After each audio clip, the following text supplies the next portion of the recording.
बघा, जी आज क्लासमध्ये स्पर्धा घेण्यात आली त्या स्पर्धेचा जो बक्षीस वाटताना आपण व्हिडिओ काढला तो आपण तुम्ही या व्हिडिओच्या शेवटी पाहणारच आहात।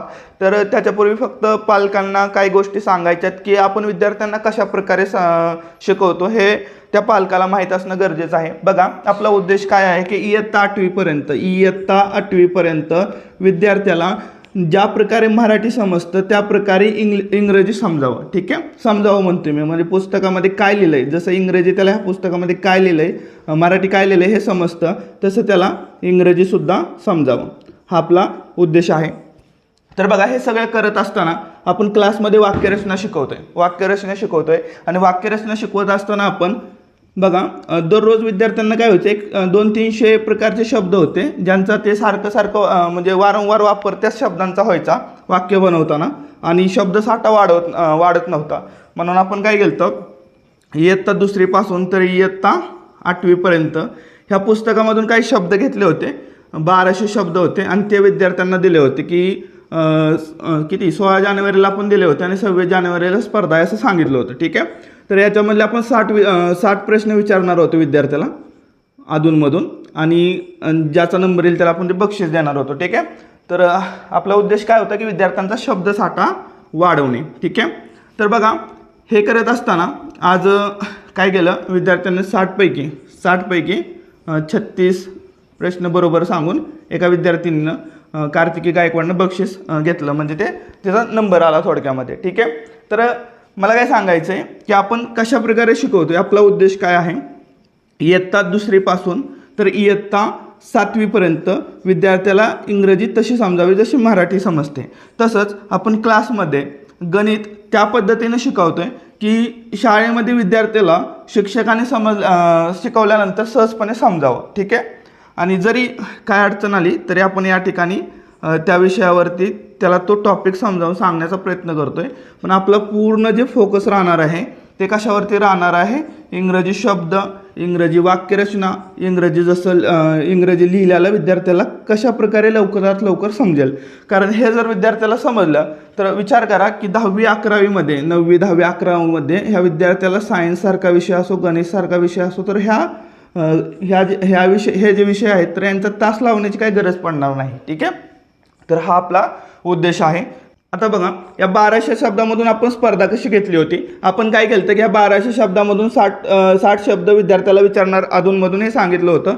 आता याच्यामध्ये 2री लेवलचा पण विद्यार्थी होता आपल्याकडे, 2रीचा विद्यार्थी होता आणि 10वीचा पण विद्यार्थी होता, 2रीचा पण विद्यार्थी होता आणि 10वीचा पण विद्यार्थी होता। तर आपण काय करतं, त्या लेवलनुसार त्याला शब्द विचारले होते, ज्यांचे व्हिडिओज जे आहेत, प्रत्येक विद्यार्थ्याचे व्हिडिओज मी आपल्या या चॅनलच्या प्लेलिस्टमध्ये त्या ठिकाणी तुम्ही गेल्यानंतर तुम्हाला त्या ठिकाणी स्पर्धेचे व्हिडिओ पाहायला भेटतील। त्याच्यामध्ये प्रत्येक विद्यार्थ्याचा आपण काय करणार आहे, व्हिडिओ बनवणार आहे, त्या विद्यार्थ्यांनी ते कशा प्रकारे शब्द सांगितलेले आहेत। ठीक आहे, तसंच जो विद्यार्थ्याने शब्द सांगितला तर तो शब्द आपण या ठिकाणी एडिट करणार आहे, म्हणजे असं वरती तुम्हाला ते पाहायला भेटणार आहे, आणि जेणेकरून नेक्स्ट टाईम म्हणजे त्या विद्यार्थ्याचा व्हिडिओ पाहिल्यानंतर तो शब्दसाठा वाढणारच आहे, त्याला ते समजणार आहे की आपण काय चुका केल्या।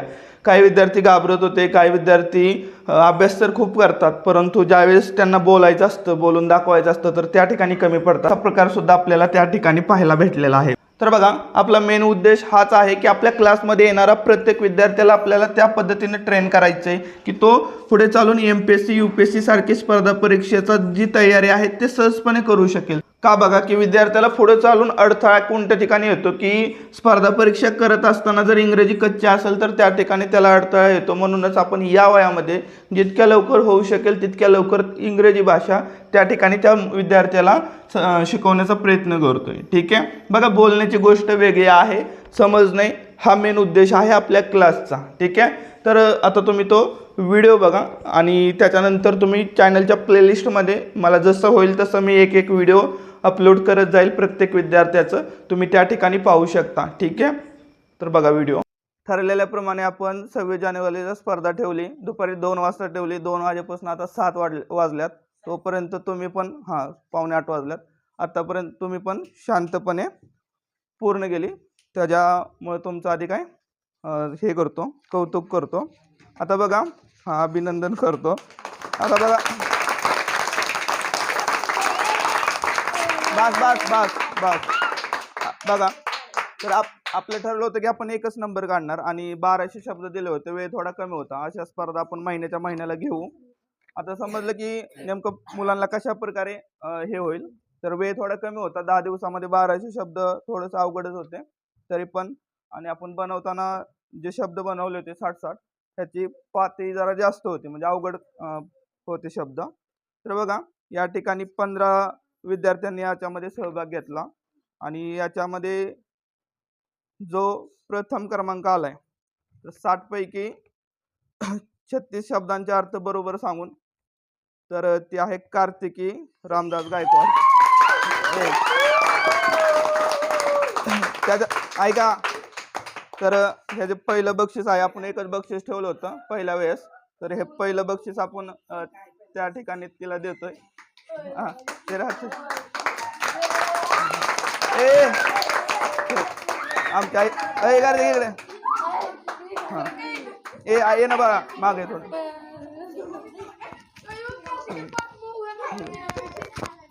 इकडे ना ए ऐका ठीक आहे. तर आमच्या आईच्या हस्ते तिला हे गिफ्ट देण्यात येते. आता तिला काय बोलायचंय का ती बोलू शकते. हा बोल बोल की काय बोलायचं असेल.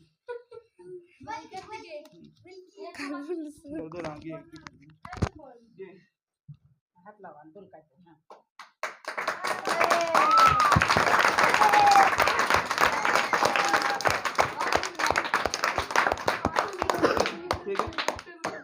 आता बघा दुसरं बक्षीस वगैरे तर पहिले वेळ असल्यामुळे आपण काय ठेवलं नव्हतं. ठीक आहे. बोलायचंय का बोलायचंय बरं असं चल. हा ठीक आहे. हा आता दुसरा नंबर आहे, त्याला फक्त ह्यावेळेस फक्त आपण त्याला गुलाबाचं फुल फक्त देतोय. ठीक आहे. ठीक आहे. नेक्स्ट टाइम आपण बघू बक्षिसाचं काय करायचं. तर दुसरा नंबर आहे याच्यामध्ये 31 बरोबर सांगून कार्तिक कांबळे यानं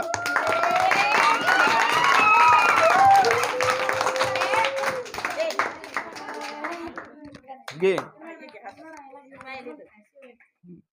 तर याने 31 बरोबर सांगितलं. ही इयत्ता 4थी मधला आहे. ठीक आहे. ती इयत्ता 6वी मधली होती. आणि 4था नंबर आलाय या ठिकाणी, सॉरी 3रा नंबर आलाय प्रथमेश याचा, प्रथमेश जो की इयत्ता 5वी मध्ये आहे.